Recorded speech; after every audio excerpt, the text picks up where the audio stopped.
The Note 3 continues in the same vein as its predecessors, offering unique stylus functionality, a massive screen and beefy innards, taking over the mantle as the world's most powerful smartphone.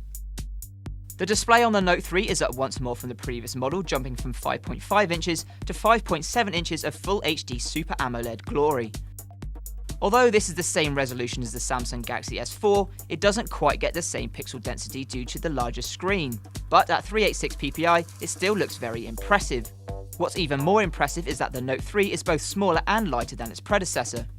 In terms of design, Samsung has tried something a little bit different this time round by giving the rear a faux leather look. This does help provide some much needed grip, but it's a little bit too tacky for our tastes. Under the hood sits an insanely powerful 2.3 GHz quad-core Snapdragon 800 chip alongside 3 GB of RAM, making the Note 3 one beast of a phone. There's also the option for 32 or 64 GB of storage, which along with the inclusion of an SD slot means you'll never be caught short when it comes to memory.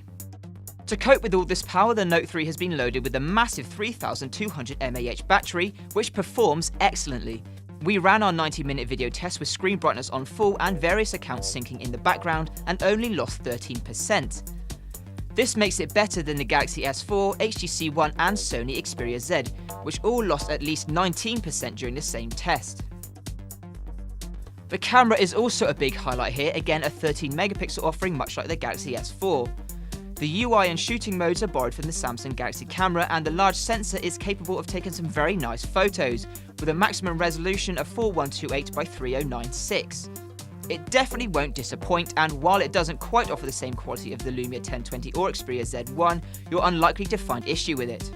The S Pen is of course worth a mention and has been given another overhaul in terms of design and capabilities. New functions include scrapbooker, action memo, screen write and pen window. Still, we're not entirely sold on the stylus on a smartphone idea, particularly as we tend to find handwriting slower than typing. It's also a bit of a hassle having to dig the stylus out all the time. The Samsung Galaxy Note 3 breathes yet new life into the range, upping the size once more and somehow cramming it into a smaller shell. The size will be a stumbling point to some, as will the price. You're looking at around £600 for the SIM-free version. Still, we always knew this would be an expensive device, and the sheer amount on offer here means the cost is justifiable. This is the best Galaxy Note to date, and those looking for a super-powered smartphone with oodles of tech on board need look no further.